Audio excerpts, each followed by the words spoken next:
आज बुद्ध पूर्णिमा है और बुद्ध पूर्णिमा को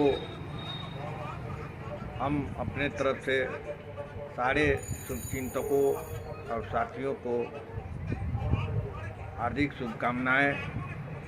बुद्धं शरणं गच्छामि, बुद्धं शरणं गच्छामि। पूरे विश्व को मध्यम मार्ग पर चलने के रास्ता बताने वाले अष्टांगिक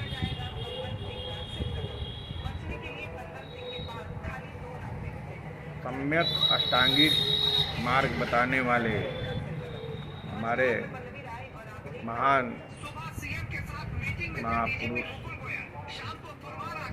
गौतम बुद्ध का आज जयंती है। इस पर हम सब अपनी शुभकामनाएं व्यक्त करते हैं।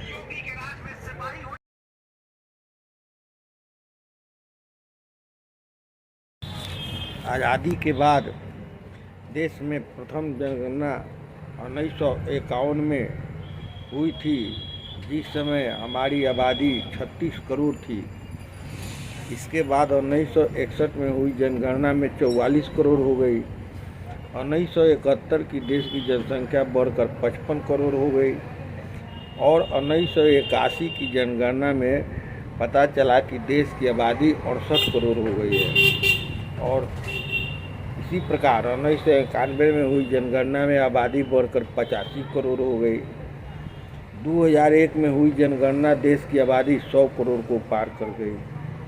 इसके साथ 10 साल बाद 2011 में देश की जनगणना 121 करोड़ आंकी गई थी, जो अब 2021 में 135 करोड़ के आसपास होगी। बढ़ती आबादी का असर बहुआयामी जनसंख्या का देश की अर्थव्यवस्था पर विपरीत असर पड़ता है। इसके कारण खाद्यान्न संकट उत्पन्न होता है, बेरोजगारी की समस्या पैदा होती है।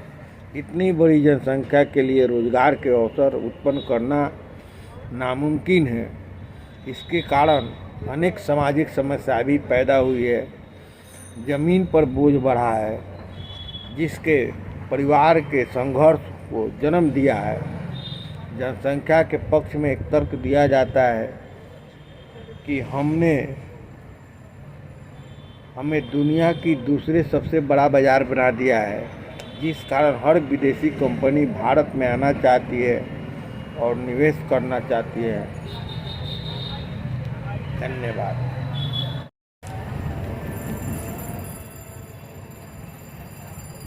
इन दिनों बहुत ज़्यादा गर्मी बढ़ रही है और टेम्परेचर 42 से ऊपर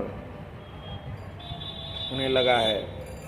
इसी बीच एक सर्वे के मुताबिक देश की जनसंख्या में